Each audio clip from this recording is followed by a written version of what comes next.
what drew you to fighting, and when did you decide to become a fighter?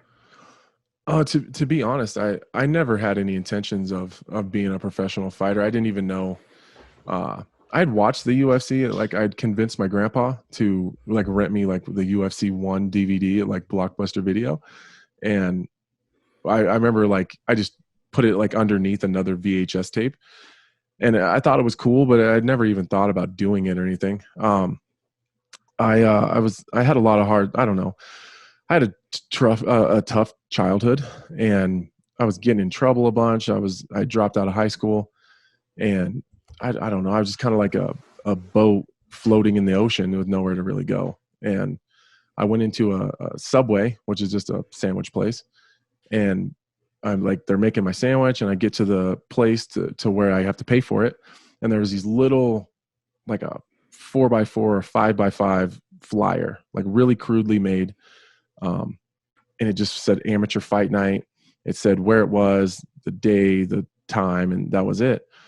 So I like stuffed it in my pocket, and it was like, I don't know, this was like middle of the week, and it was on the weekend. So I convinced one of my friends to go with me. I was like, let's go watch it.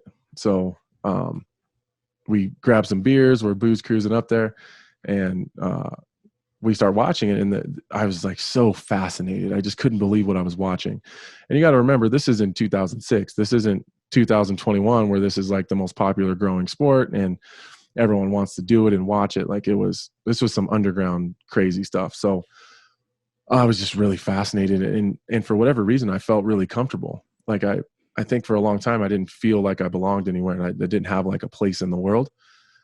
And there was so many different types of people. It was all races and ages and genders, and dude, there was doctors there and gangbangers, and I mean, it was crazy, and I just liked it. And so there was probably 2 or 3 fights went on, and I was just loving it. And the announcer came up to and back in these days, the cage actually sat on the floor on top of a wrestling mat, and it was like regular chain link fence. It was really just someone threw it together in the garage. And the announcer goes in the cage, and he's like, it's really funny. It's this really kind of crappy area, and it's a terrible neighborhood, terrible crowd. It was just wild. And the announcer's wearing like this really nice tuxedo, so he kind of doesn't fit in. And he says, we need someone that weighs between 160 and 200 pounds or something like that. And I was in between those weights, and they had an odd number of people signed up. So back then there wasn't fight cards there. You didn't know who you were fighting until you showed up. You just showed up, filled your name out, your weight, your whatever you said your record was. Everyone lied about it. And they just tried to match you up as close as they could in weight and experience. So they had an odd number of guys, and they needed one more person. And so I don't know. I just raised my hand. I was like, I'll try it.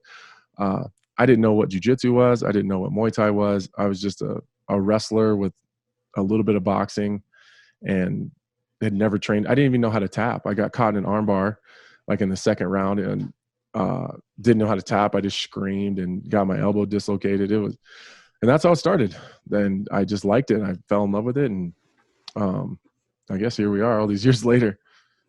That's awesome. You became a professional fighter at 19. Excuse me. But it says on your UFC page that you had 30 amateur fights in Nebraska before that. At what age did you start fighting as an amateur? I was 17 when that first fight. I was 17.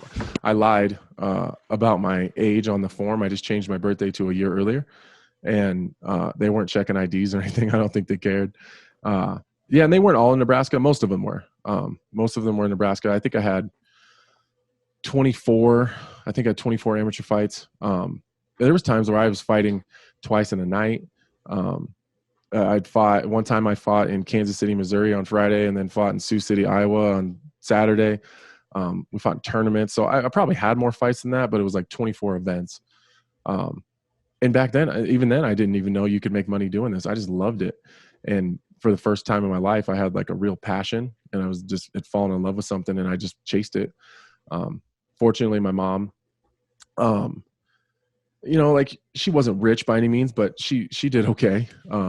She's always done okay for herself. So eventually I moved to Omaha, and right after I turned pro in 2008, and like I had this really crappy, shitty apartment, and I could barely pay my rent. So my mom would come up every Sunday. She'd buy me groceries and help me out with my rent. And she essentially supported me for like 3 years, 100%, not even knowing at the time that I would ever end up being where I am now. She just, for the first time in my life, I loved something and it like put my everything into it. And so she just supported it. I don't even think she knew that I could make a career out of this at the time. I don't think either one of us did. Mm. Do you remember how much you got paid in the beginning? Yeah, my first pro fight, I made $500 to fight, and then I made an additional $500 to win. So I made $1,000 in my first pro fight. God, that's wild. Yeah, it was crazy. Mm. It's amazing. I love that story that your mom saw that you had a passion for something and she just like stepped in there and, you know, nurtured that and encouraged that. That's awesome. Yeah. And she went to almost every single one of my amateur fights. As she's gotten older, she's a little more unhealthy, so she couldn't make it to like the international stuff. But you know, she was right there front row, and I fought Jon Jones, and it was crazy to like see her.